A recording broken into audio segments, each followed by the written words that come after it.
오늘 말씀 느헤미야 7장 70절에서 72절 말씀 보겠습니다. 느헤미야 7장 70절에서 72절 말씀 세 번역으로 읽겠습니다. 가문의 우두머리 가운데는 건축기금을 내놓는 사람들이 있었다.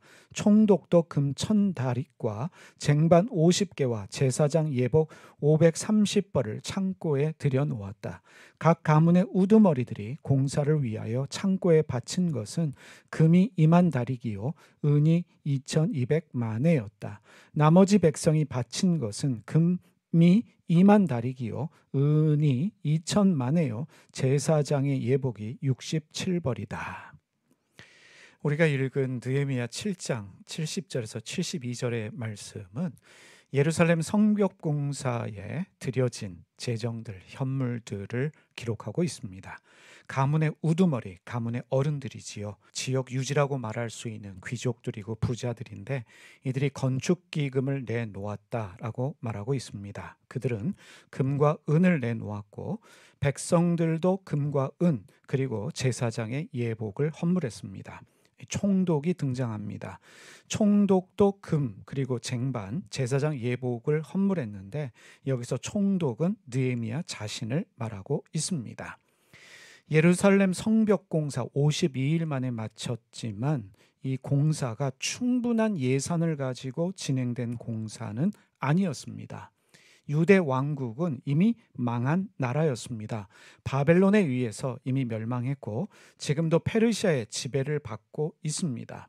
재정이 충분하지 않은 상황에서 공사가 시작됐다는 것을 알 수 있는데 이런 상황에서 느헤미야는 자신이 먼저 물질로 헌신했습니다. 자신의 삶을 통해서 어떻게 물질로 헌신하는 삶을 살아야 될지를 사람들에게 보여주었고 그리고 도전했습니다. 이 성벽 공사가 한창 진행될 때 부자들이 가난한 사람들을 상대로 이자 놀이를 했지요. 돈 놀이를 했습니다. 가난한 사람들이 어려움을 당할 때 느헤미야는 가난한 사람들의 편에 서서 그 문제를 해결했고 그리고 본인이 먼저 본을 보였습니다. 총독으로 받아야 될 월급을 무려 12년 동안이나 받지 않았습니다. 자신이 가진 것을 먼저 내놓았고 그래서 성벽 공사가 진행될 수 있도록 자신을 헌신했습니다. 그가 느헤미야입니다. 느헤미야는 자신의 헌신하는 삶을 통해서 부자들뿐만 아니라 사람들을 격려해서 그들이 가진 돈이 선한 일에 쓰임받을 수 있도록 도전하는 삶을 살았습니다. 느헤미야는 돈이 목적이 된 삶이 아니라 사명이 목적이 된 삶이 무엇인지를 우리에게 보여주고 있습니다. 그리스도인은 돈에 대한 욕심이 없어야 합니다. 지도자는 돈에 대한 욕심이 없어야 합니다. 하나님의 사람이라 말하는 그리스도인뿐만 아니라 지도자가 돈에 눈이 멀면 욕심을 부리면 사람이 눈에 보이지 않습니다. 사람도 돈으로 보입니다. 정치인들이 돈에 욕심이 없어야 국민들의 삶이 편합니다. 목회자가 돈에 욕심이 없어야 교회가 평안하지요. 만약에 목회자가 돈에 욕심을 부리는 사람이라면 교인들이 헌금하는 도구로밖에 보이지 않습니다. 그리고 헌금의 액수에 따라서 사람들을 차별하게 됩니다. 부자를 선호하는 교회가 될 수밖에 없는 것이지요. 헌금을 강조하게 되고 헌금을 많이 해야 복 받는다 설교를 할 수밖에 없습니다. 느헤미야가 어떤 사람입니까? 페르시아 제국의 술관원이었습니다. 성공하고 출세한 관리이고 물질적으로도 여유가 있는 사람이었음을 알 수 있습니다. 그는 성공하고 출세한 부자였습니다. 하지만 느헤미야의 삶의 목적은 더 많은 부를 축적하기 위한 것이 아니었습니다. 자기의 부를 축적하기 위해서 자기에게 주어진 권력을 이용하지 않았고 사람들을 이용하지 않았습니다. 자신에게 주신 것으로 사람들을 섬겼고 하나님의 일을 감당했습니다. 그가 느헤미야 하나님의 사람입니다. 우리가 여러 번 강조했던 것처럼 느헤미야는 돈을 벌어 남주는 사람, 공부해서 남주는 사람이었습니다. 사람을 생각하는 따뜻한 마음을 가지고 있었고 문제를 해결할 수 있는 냉철한 머리를 가졌던 사람이 느헤미야였습니다. 진정한 하나님의 사람, 사명의 사람이었습니다.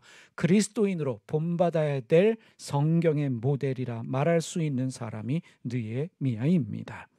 하나님의 사람은 깨끗하게 돈을 벌어서 그 돈을 선한 일에 쓸 수 있어야 합니다. 유대 귀족들과 부자들은 가난한 사람들을 상대로 비싼 이자놀이를 했습니다. 그들이 담보로 맡겼던 포도원과 집과 밭을 빼앗았습니다. 이자를 내지 못하는 사람들의 자녀들을 노예로 팔았습니다. 돈이 목적이었기 때문에 그렇습니다. 그들의 목적은, 삶의 목적은 지금보다 더 돈 많은 부자가 되는 것이었습니다. 하나님의 사람은, 그리스도인은 깨끗하게 벌어서 그 깨끗하게 번 돈을 선한 곳에 사용할 수 있어야 합니다.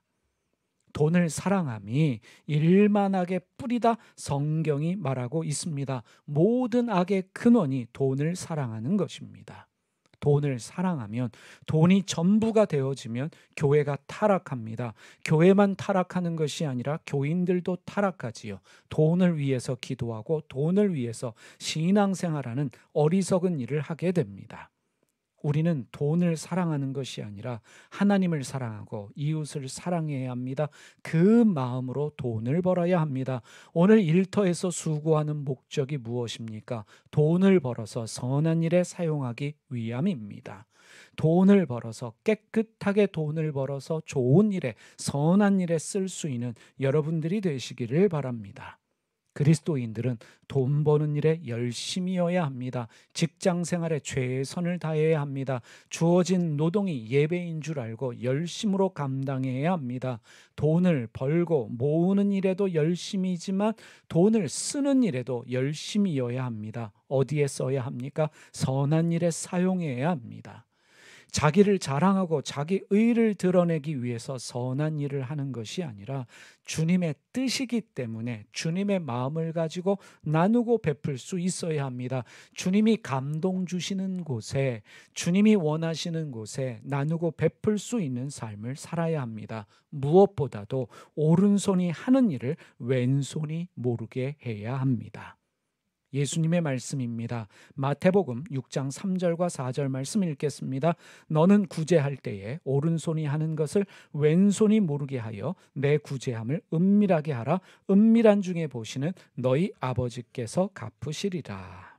사랑하는 여러분, 오늘도 주어진 일에 최선을 다하시기를 바랍니다. 돈 많이 버시기를 바랍니다. 그러나 그것이 욕심이 아니라, 돈 버는 것이 전부가 아니라 나누고 베푸는 일에 열심일 수 있는, 나누고 베푸는 일에 항상 풍성한 삶을 사시는 여러분 되시기를 바랍니다. 다 같이 함께 기도하겠습니다. 하나님 아버지, 열심히 벌어서 나누고 베풀 수 있는 사람들이 되게 하여 주시옵소서. 돈이 인생의 목적이 되는 것이 아니라 돈 벌어서 남 주는 것이, 섬기는 것이 인생의 목적이 되게 하시고 열심히 벌어서 선한 일에 나누고 베푸는 저희가 되게 하여 주시옵소서. 오늘도 일터에서 최선을 다해 섬길 수 있는, 일할 수 있는 저희가 되게 하여 주시옵소서. 예수님의 이름으로 기도드립니다.